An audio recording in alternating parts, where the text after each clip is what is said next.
একটা মানুষ কখন বোবা হয়ে যায় জানেন? যখন তার মনের ভিতর অনেক কষ্ট জমা হয়ে যায়, বুকটা পাথরের মতো শক্ত হয়ে যায়, অথচ কষ্টের কথাগুলো কাউকে মুখ ফুটে বলতে পারে না। আর ওই মানুষটা তখন কথা মুখে থাকা সত্ত্বেও বোবার মতো হয়ে যায়। আসসালামু আলাইকুম এভরিওয়ান, সবাই কেমন আছেন? নিশ্চয় আল্লাহর রহমতে ভালো আছেন। আমিও ইনশাল্লাহ মোটামুটি ভালো আছি। মানুষ প্রচুর অর্থ সম্পদ প্রাচুর্যের মধ্যে বড় হয়েও কিন্তু শান্তিতে থাকতে পারে না। অনেকের মুখে হাসি সবসময় লেগে থাকলেও দেখবেন তার ভিতরে একটা চাপা কষ্ট আছে। এই জগতে আমরা কেউই পরিপূর্ণ সুখী নয়, সবারই ভিতর কোনো না কোনো সমস্যা থাকে। তারপরও মানুষ তার জীবনটা চালিয়ে যায়, কারণ জীবন তো আর থেমে থাকে না। আজকে আমি মাত্র একটা ডিম রান্না করব, আর এই একটা ডিম দিয়ে আমার 2 বেলা খেতে হবে। আর ডিমটা আমি ডাল দিয়েই রান্না করব। তো ডালটা আগে আমি কাঁচামরিচ, পেঁয়াজ, রসুন, তারপর জিরা, হলুদ, লবণ, মরিচের গুঁড়া সবকিছু দিয়ে ভালো করে হাতে মাখিয়ে নিয়ে এখন পরিমাণ মতো পানি দিয়ে দিলাম। তারপর 2টা কাঁচামরিচ দিয়ে দিলাম। ডালের ভিতর কাঁচামরিচ সিদ্ধ দিলে কিন্তু খেতে আমার কাছে খুব ভালো লাগে। এই ভিডিওটা হচ্ছে আমার কয়েকদিন আগের ভিডিও। আমি যে ডিমটা রান্না করব এই হচ্ছে সেই ডিম। আর এই ডিমের একটা কাহিনী আছে, সেটা হচ্ছে আমার হাজবেন্ড সেদিন রাতে 4টা হাঁসের ডিম নিয়ে এসেছিল, সিদ্ধ ডিম। 2টা হচ্ছে সে খাবে আর 2টা আমি খাবো। রাত তখন প্রায় 12টা বেজে গিয়েছিল। তো আমাকে বলছিল যে তুমি কোনো খাবার খাবো? আমি বললাম হ্যাঁ, ক্ষুধা লাগছে, কারণ সে বাসায় ঢুকে পারেনি।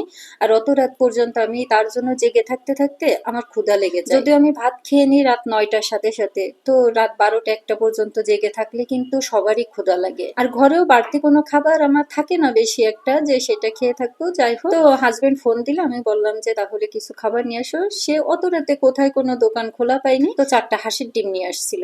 অত রাতে কি আর এই ডিম সিদ্ধ খেতে মজা লাগে? তারপরে দুজন মিলে 3টা ডিম খেয়েছিলাম, আর একটা ডিম আমি এই ফ্রিজে রেখে দিয়েছিলাম। সকালবেলায় আমার হাজবেন্ড মানে বাসা থেকে খাওয়া দাওয়া না করে, কাজের একটু তাড়া আছে এজন্য সে তাড়াতাড়ি বের হয়ে গেছে। তারপরে সে চলে যাওয়ার পরে আমি রান্না করতে এসেছি। এই ডিমটা কেটে 2 ভাগ করে আমি যে ডাল দিয়ে রান্না করলাম, মানে সকালে আমি খাবো অর্ধেক ডিম আর ডাল, আর বাকি যেটুকু থাকবে এইটুকু দিয়ে আমার দুপুরে খেতে হবে। অনেক সময় আমার হাজবেন্ড কাজের চাপে দেখা যাচ্ছে অনেক সকালে বের হয়, ফিরতে ফিরতে অনেক রাত হয়ে যায়। জানেন, আমার ঠিক মতো বাজার করতে পারে না, তার বেশিরভাগই বাইরে খাওয়া পড়ে।